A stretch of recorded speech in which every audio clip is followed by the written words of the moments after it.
Bienvenue dans cette neuvième partie dans laquelle nous allons aborder le problème de collision. Alors pas n'importe quel type de collision, il s'agit de collision avec le décor, de collision dite pixel perfect.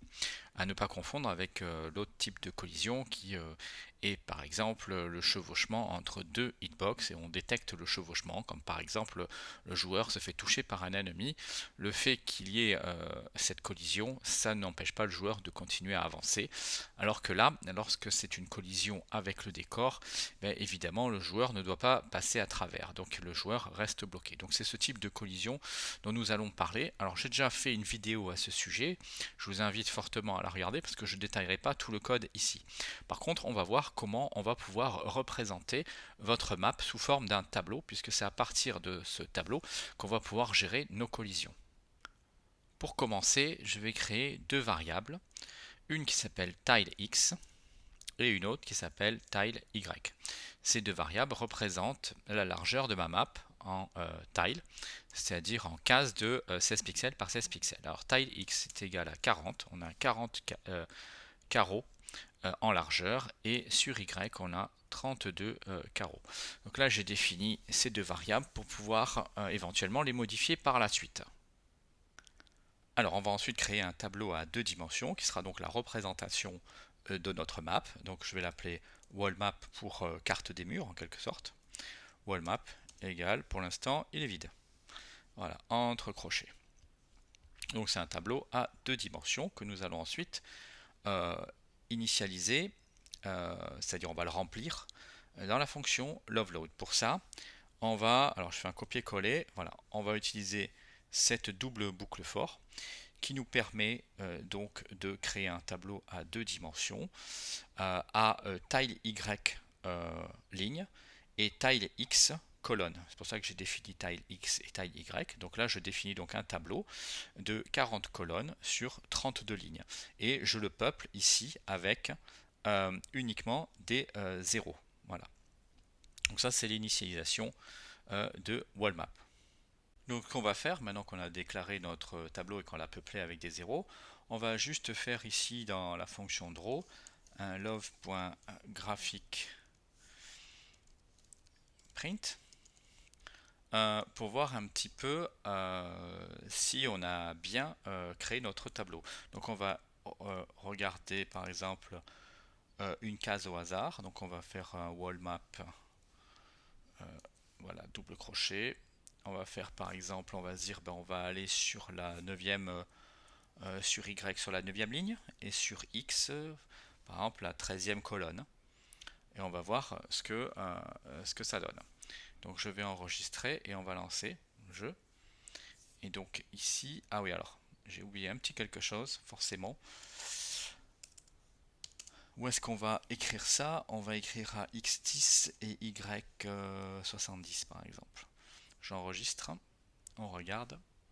Voilà, ok, vous voyez là j'ai un 0 qui est apparu ici, là. Donc c'est bien la preuve que notre tableau a bien été créé et donc j'ai bien la valeur 0 dans cette case-là. Parfait. Alors je vais effacer ça et on va faire quelque chose d'encore mieux. Ce qu'on va faire, c'est que notre tableau wall map, on va aller le superposer sur notre map de jeu. C'est-à-dire que sur chaque case de mon jeu, de la map, on aura la valeur correspondant dans le tableau. Vous allez voir comment ça se passe. Je vais donc aller, comme il y a un peu plus de code, on ne va pas le mettre dans main, on va aller dans draw. Et ici, on va écrire, donc on va afficher wallmap sur la map. Voilà. Donc pour pouvoir afficher le contenu de mon tableau à l'écran, ben on va encore utiliser une double boucle. Alors, cette double boucle elle est un petit peu particulière. Y égale 1, on va commencer à la première case. On va aller jusqu'où? Ben on va aller jusqu'à map Y, c'est-à-dire la largeur totale de ma map. Et comme chacune des cases fait 16 pixels, et ben on va faire des sauts de 16 pixels. Donc on va faire avec un pas de 16 pixels. Do. Alors qu'est-ce qu'on fait? Ben, forcément c'est une double boucle for parce qu'on a un tableau à deux dimensions. Donc for x égale 1. On va jusqu'où? On va jusqu'à mapx, qui est ici. Et pareil, on fait des sauts de 16 pixels, donc c'est par pas de 16, d'où, voilà. Alors c'est là que ça se complique un petit peu. Quand je vous dis que c'était un petit peu compliqué, c'est qu'il faut bien comprendre que là j'ai une double boucle for qui va me servir à afficher des valeurs extraites de mon tableau WallMap. Je vais les afficher sur la map. Et je ne vais pas les afficher n'importe où, je vais les afficher ces valeurs dans chacune des cases de ma map. Chacune des cases faisant 16 pixels, je suis obligé d'utiliser un pas de 16. Sauf que mes valeurs, quand je vais les récupérer dans ma WallMap, là il n'y a pas de pas de 16. Là c'est mes valeurs, elles sont à l'index 1, 2, 3, 4. Il y a juste une unité entre chaque index. Donc comment faire pour pouvoir, dans une boucle for avec un pas de 16, récupérer des valeurs qui, elles, sont d'index plus 1, plus 1, plus 1, plus 1, ben, j'écris donc cette ligne-là et je vais vous la commenter. Donc, je fais un love graphic print de wallmap, donc normalement c'est wallmap entre crochets y entre crochets x, sauf que là, ma valeur y, hein, eh ben, je vais la diviser par 16 et je vais faire un mat floor, c'est-à-dire un arrondi à l'inférieur, et je vais rajouter 1. Et pareil pour x, je fais un mat floor de x divisé par 16, et puis je vais rajouter 1. Alors, prenons pour un exemple avec une valeur concrète. Alors, concrètement, prenons par exemple la valeur y égale 1 au tout début de la boucle for. Si je remplace ici dans love graphic print, ici entre crochets y égale 1, ça va me donner quoi? Je vais avoir 1 divisé par 16, ça va me donner quelque chose d'inférieur à 1, 0, quelque chose. Je prends un mat floor, je vais l'arrondir à 0, et comme 0, c'est pas possible puisque dans les tableaux sont indexés à partir de 1. Si je fais ça, j'aurai une erreur.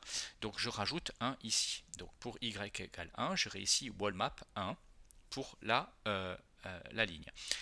Pareil pour les colonnes, j'aurai x égale 1. Donc x égale 1, c'est exactement pareil. J'aurai 0 plus 1, ça me donnera 1. Et donc je vais afficher la valeur wallmap 1, 1, c'est-à-dire la première case de mon tableau. Et ainsi de suite. Donc simplement en divisant par 16, ça me permet de passer d'une boucle for avec un pas de 16 à une boucle for classique avec un pas de 1. Tout simplement. Donc là, il me faut juste fermer and. Alors, qu'est-ce qu'il me raconte là? On va faire ça, puis voilà, and et and. Voilà, très bien. Donc là, c'est bon, ma fonction start, elle est terminée. Ok, je sauvegarde.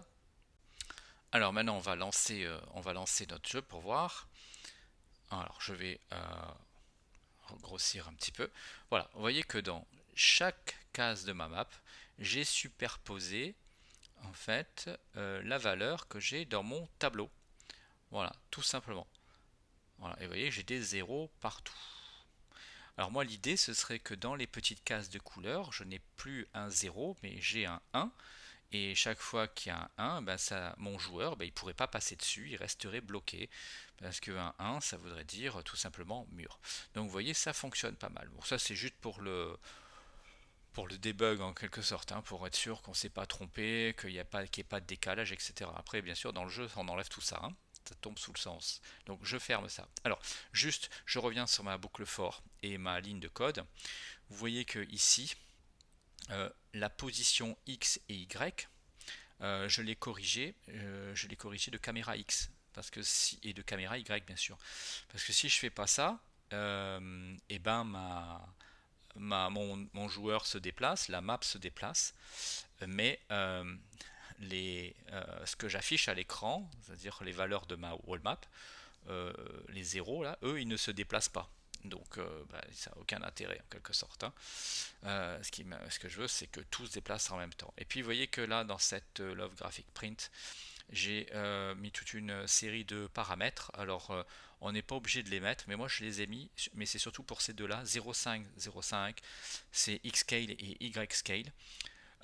Ça permet de réduire ou d'agrandir la taille du texte. Et quand je ne mettais rien, le texte était trop grand, ça rentrait pas dans la case. Enfin bon, c'était pas très joli, surtout pour des grandes valeurs, parce que vous verrez après, on va numéroter les cases et là, il y a des nombres de cases à 3 chiffres, donc ça rentrait pas dans les cases. Donc j'ai mis un scale à 0,5, ça permet de diviser la police de caractère par 2 au niveau de la taille, sur X et sur Y. Voilà. Alors tout ce que je fais là, la finalité de tout ça, c'est de pouvoir définir dans mon jeu quelles sont les cases qui seront interdites, c'est-à-dire les cases que le joueur ne pourra pas traverser. Et donc l'idée c'est d'aller mettre la valeur 1 dans ces cases-là et ensuite de gérer les collisions à partir de cette map, comme je vous l'ai expliqué dans une autre vidéo. Le truc c'est qu'il y a des outils qui permettent de faire ça. Alors moi je les connais pas, mais par exemple vous pouvez utiliser Tile qui permet de gérer votre map et ça permet de créer votre décor, etc. Et puis surtout d'exporter justement toutes ces zones qui sont interdites dans Love 2D. Bon, moi, ça, je connais pas, j'ai pas envie de l'apprendre. Franchement, si c'est pour utiliser Tide, autant utiliser un moteur de jeu, hein, pourquoi pas Game Maker ou un autre, hein. Moi, ce que je préfère, c'est ici faire tout en pur code.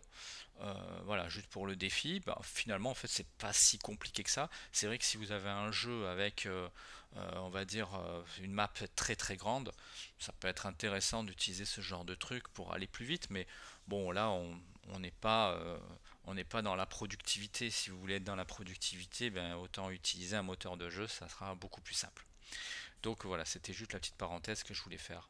Donc le défi c'est comment dans les cases de couleurs là où j'ai des zéros, comment faire pour aller mettre des 1. Si j'avais mon tableau ici dans le code, si j'avais mon tableau en dur, c'est-à-dire si je l'avais là fait tout à la main avec les 40 colonnes et les 32 lignes, avec que des zéros, si j'avais pris le temps de faire ça, effectivement je pourrais aller aux bons endroits, mettre des 1 à la place des zéros. Bon, c'est long à faire et je pense qu'on peut faire plus simple que ça. Alors, je vais vous proposer deux méthodes, une que je vais développer, je pense la plus verbeuse, celle où il y a le plus de code, et puis une autre qui est basée sur un masque qu'on peut placer sur votre map. Et ensuite, bon, vous verrez, je vous en parlerai après, mais je ne détaillerai pas la méthode. Je vous parlerai juste un petit peu de comment ça fonctionne, mais je ne le coderai pas. Donc la première méthode que je vais vous proposer, c'est une méthode qui est basée sur la numérotation des cases. Là, dans mon jeu, les cases ne sont pas facilement identifiables. Or, il y a une méthode qui permet de les identifier très facilement. Pour ça, je vais créer ici deux nouvelles variables que je vais appeler bn pour box number. Je vais fixer à 1. Et une autre variable qui, elle, sera en fait une table que je vais appeler grid. Encore une table. Voilà. Ce qu'on va faire, c'est qu'on va numéroter chacune des cases et on va ensuite afficher le numéro de ces cases sur la map exactement comme on l'a fait tout à l'heure. Tout à l'heure, on a affiché que des zéros. Maintenant, on va afficher le numéro de la case. Les cases seront numérotées de la gauche vers la droite et du haut vers le bas. Et je vais vous montrer ce que ça donne. Donc on va faire exactement ce qu'on a fait tout à l'heure pour WallMap. On va créer notre tableau. Donc je vais reprendre exactement ce code ici pour WallMap. Et ici, alors on va faire initialisation d'un tableau de numéro de case. Vous allez voir. Donc là, mon tableau, il s'appelle pas WallMap, mais il s'appelle Grid. Donc je vais remplacer ici. Là, je vais remplacer par Grid également. Et ce que je veux, c'est à chaque fois, non pas mettre un 0, mais le numéro de la case, donc box number, donc BN. Et bien entendu, je vais bien sûr devoir incrémenter box BN de 1 à chaque fois, à chaque tour. BN égale BN plus 1. Donc voilà, là j'ai créé le code qui va me permettre de créer un tableau qui sera rempli des numéros de cases. Et bien sûr, vous allez voir, on va l'afficher exactement comme tout à l'heure. Pour l'afficher, on va aller dans Draw. Et là, je vais écrire ici un fichier grid, c'est-à-dire c'est numéro de case, voilà. Et ce que je vais faire, c'est tout simple, je vais faire un copier-coller de ceci, CTRL-C, CTRL-V, sauf que c'est pas wall map ce coup-ci, mais c'est grid. Ok. Ce que je vais faire aussi, c'est qu'ici je vais l'annuler, enfin le mettre en commentaire, sinon je vais avoir les valeurs qui vont se superposer entre les 0 et mes numéros de case. Voilà, ok. Donc je vais sauvegarder. Maintenant on va lancer le jeu, on va tester et vous allez voir. Donc voilà, donc je le grossis et vous voyez que dans chacune des cases, il y a un numéro. Mon joueur se déplace et je peux aller jusqu'au bout, jusqu'à la case numéro 1040. Donc ça fait quand même un paquet de cases. Alors là, je viens de m'apercevoir en lisant 1040 qu'il y a une erreur parce que 40 x 32 ça fait 1280. Donc là, j'ai 1040. En fait, je me suis trompé. Alors, vous voyez l'intérêt d'avoir des variables comme ça et de ne pas coder les valeurs en dur parce que en largeur, j'ai bien 40 parce que ça fait 640 divisé par 16, ça fait bien 40. Par contre, 416 divisé par 16, ça fait 26. Donc là, c'est pas 32, c'est 26. Donc du coup, vous voyez, j'ai généré des tableaux qui sont trop grands. Bon, ça c'est pas grave, mais bon, ils sont trop grands inutilement. Donc CTRL S, on sauvegarde. Voilà. Donc là c'est bon, je suis sûr que mon tableau il s'arrête à 1040. J'ai pas généré des cases supplémentaires inutilement. Donc voilà. Donc qu'est-ce que je vois là? Eh bien, je vois que maintenant mes murs sont identifiables. Alors je vais revenir au début. Je vois que j'ai un mur qui porte le numéro 57. Un mur qui porte le numéro 84, ici 325 et ici 214. Bon, on va gérer que ces murs-là pour le moment. Donc vous voyez qu'on a les valeurs de ces murs et donc je vais vous montrer comment on va faire pour, à partir de ces valeurs-là, pouvoir aller placer le 0 au bon endroit dans WallMap. Donc première petite chose à faire, je suis dans mon fichier main et je vais créer une nouvelle table que je vais appeler wall list. Donc c'est la liste des murs en quelque sorte. Et cette liste de murs, je vais l'initialiser avec les valeurs que j'ai repérées dans mon jeu. Donc je vais relancer le jeu. Je vais agrandir un petit peu. Je vais le mettre sur le côté. Je vais faire ceci, comme ça. Voilà. Hop, très bien, ça, on va le mettre en bas. Parfait. Donc là, j'ai ma wall list. Vous voyez ici, donc on va s'occuper que de ces quatre murs-là. Hein, le bleu, le rose, le gris et le vert. Donc, premier mur que j'ai ici, c'est le 57. Donc c'est le 57. Ensuite, j'ai le 84. L'ordre n'a aucune importance. Hein, je vous dis tout de suite. J'ai le 214. Et j'ai le mur 325. Parfait. Voilà, donc là, je peux l'enlever puisque je vais m'occuper que de ces murs-là. Donc là, j'ai fait une petite liste de murs. Et donc, cette liste de murs, une fois constituée, elle va me permettre de reconstituer un couple de valeurs qui s'appelle mapx et mapy, c'est-à-dire les coordonnées en deux dimensions de ces cases-là. Parce que là, ces cases-là, moi, je sais pas comment les placer dans mon tableau wallmap. Ce que je veux faire, c'est qu'à partir, par exemple, de la case 57, comment faire pour retrouver son abscisse et son ordonnée en coordonnées de map, c'est-à-dire par exemple 57, alors je vais vous le remontrer ici, 57, on va grossir, vous voyez 57 ici c'est la 1, 2, 3, 4, c'est la quatrième colonne et c'est la troisième ligne, c'est de ça dont j'ai besoin en fait, c'est mapx, ce serait égal à 4 ici et mapy égal à 3. Donc pour cette case là par exemple, pour la case 84, comment est-ce que je peux faire? Donc je vais vous montrer, c'est simple, c'est très simple, c'est une simple formule mathématique, permet de convertir ce numéro de case en coordonnées mapx et mapy. Donc tout va se passer à l'initialisation. Hein, puisque wallmap il faut le créer à l'initialisation du jeu. Donc on va aller dans loveload et ici on va créer notre fonction. Alors je vais le créer peut-être avant, ou non c'est bon, je vais le créer là. Je vais créer donc mon code qui va me permettre de faire l'insertion des murs dans WallMap. Donc les murs c'est la valeur 1, hein, je le note directement dans WallMap. Voilà. On va même rajouter insertion des murs dans WallMap. On va même rajouter à partir de WallList. Comme ça, on peut pas être plus clair. Voilà. Donc, on va accélérer un petit peu parce que c'est une boucle for qu'il faut écrire. Donc, on va sauter dans le temps. On va faire un bond dans le temps.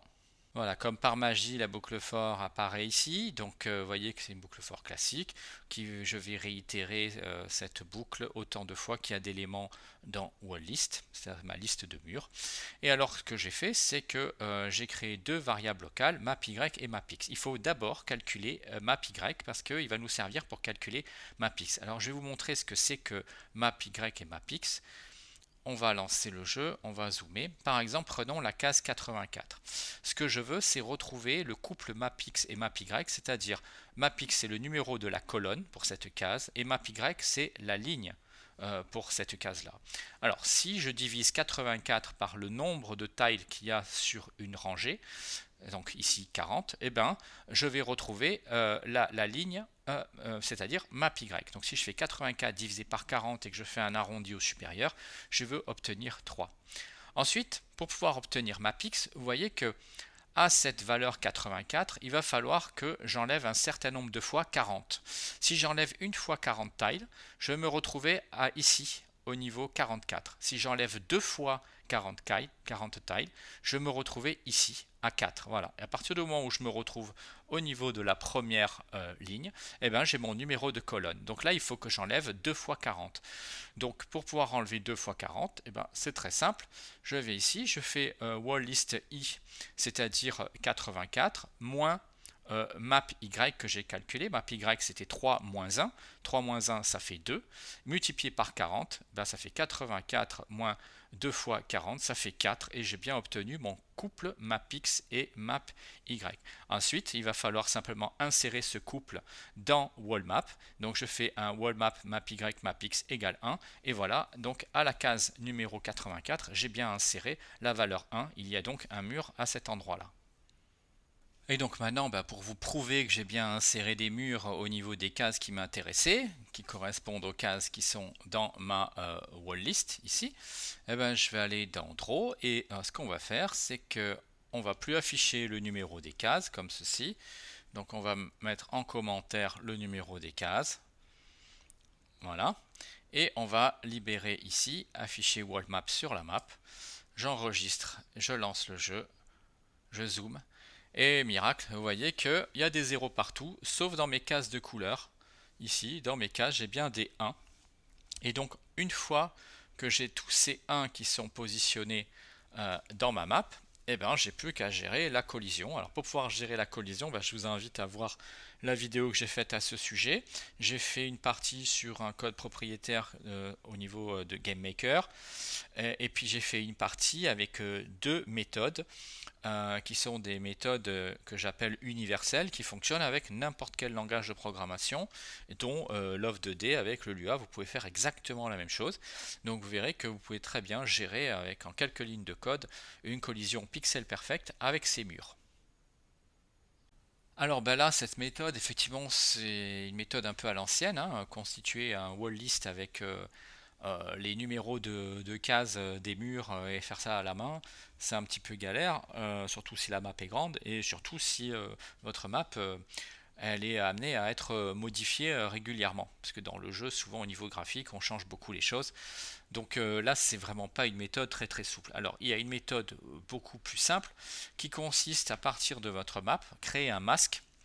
Et sur ce masque, il y aura de dessiner uniquement les murs.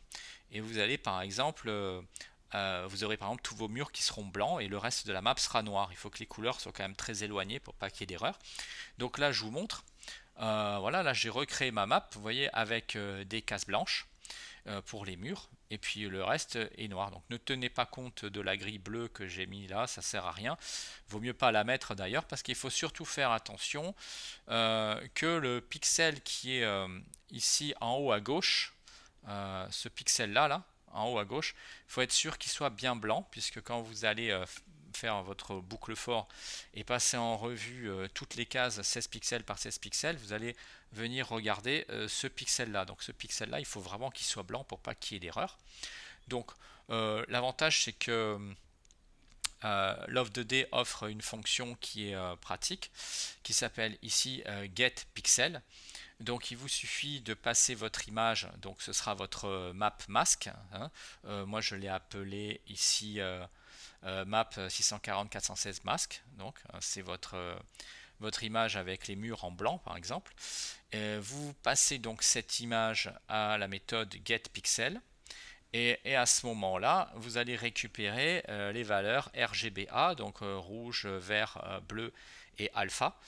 Et si ces valeurs récupérées sont égales à 0, 0, 0, 1, donc 0 pour rouge, 0 pour green, 0, alors non, là c'est pas 0, pardon, c'est plutôt, si c'est du blanc, c'est 255, 255, 255 et alpha c'est 1. Alors à ce moment-là, et ben vous allez mettre un 1 dans WallMap, c'est-à-dire que c'est un mur. Alors vérifiez, moi je vous dis 255 pour ici, mais là je vois que c'est en fait c'est pas 255. Vous voyez que là les composantes RGB, les valeurs sont entre 0 et 1. Donc si c'est du blanc, ce sera 1, 1, 1 et alpha ce sera 1 aussi, hein, voilà. Je me suis trompé, c'est pas comme dans mon dans Sprite pour les couleurs, c'est 255 pour le blanc. Là c'est entre 0 et 1. Donc il faut qu'il y ait 1, 1, 1 et 1 pour alpha.